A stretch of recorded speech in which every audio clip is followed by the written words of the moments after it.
Today, the world feels like a pressure cooker of old grudges, new ambitions, and the eternal drama of human folly.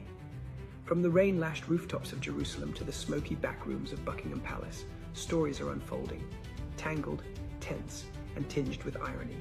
Let's begin in the smoldering heart of Gaza, where words like humanitarian and hostage twist and fracture beneath the weight of war. One humanitarian agency now claims its staff were detained, abused, even used as human shields. Picture that. People whose job it is to heal, stripped of their dignity, entangled in a violent theater of politics and power. And in the marbled halls of The Hague, the United States throws its voice into the wind, questioning the impartiality of the very organization meant to bring aid. It's a paradox only diplomacy could stomach, defending one's friends while admonishing the system designed to keep them honest. Meanwhile, across a fractured desert from that conflict, another shadow rises in the form of Yemen's Houthi rebels.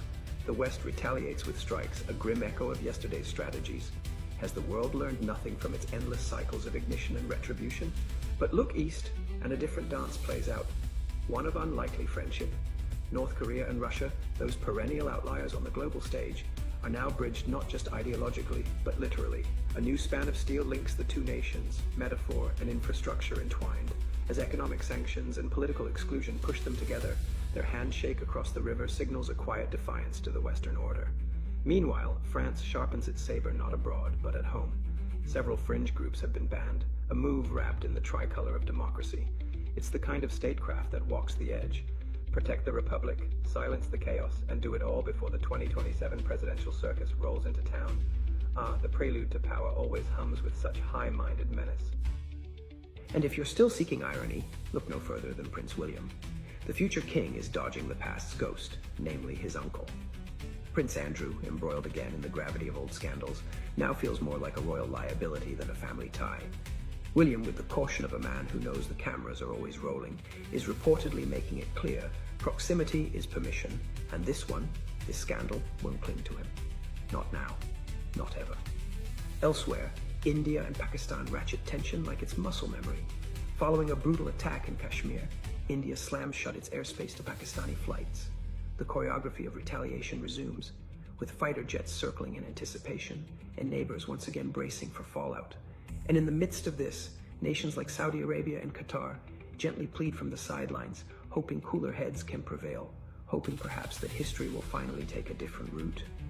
But let's return for a moment to Ukraine, where amidst the rubble and resolve, a signature has been scrawled on something with weight, a mineral pact with the United States.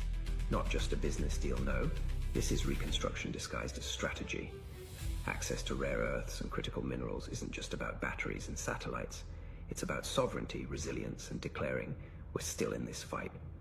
With every ounce mined, there's a whisper of defiance and a hope that one day the drills will sound less like war and more like rebuilding. Elsewhere, disasters tear through the ordinary. In Kolkata, a fire in a hotel claims lives in the dark of night. In China, a restaurant blaze leaves families broken. And in Jerusalem, wildfires rage, as if the land itself has had enough, as if it too demands to be heard in the cacophony of global unrest. The earth, quite literally, is burning alongside our headlines. Yet amid all this gravity, let me leave you with a final reflection, because this is not just news. This is a mirror, fogged and cracked, but still very much our own. We are a species that builds bridges and burns them in the same breath. We condemn extremism and then flirt with its edges. We rescue, accuse, defend, betray, and still, we tune in.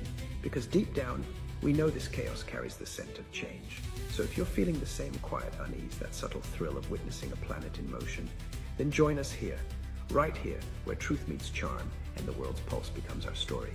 Don't forget to like, comment, and subscribe, because your voice is part of this conversation too.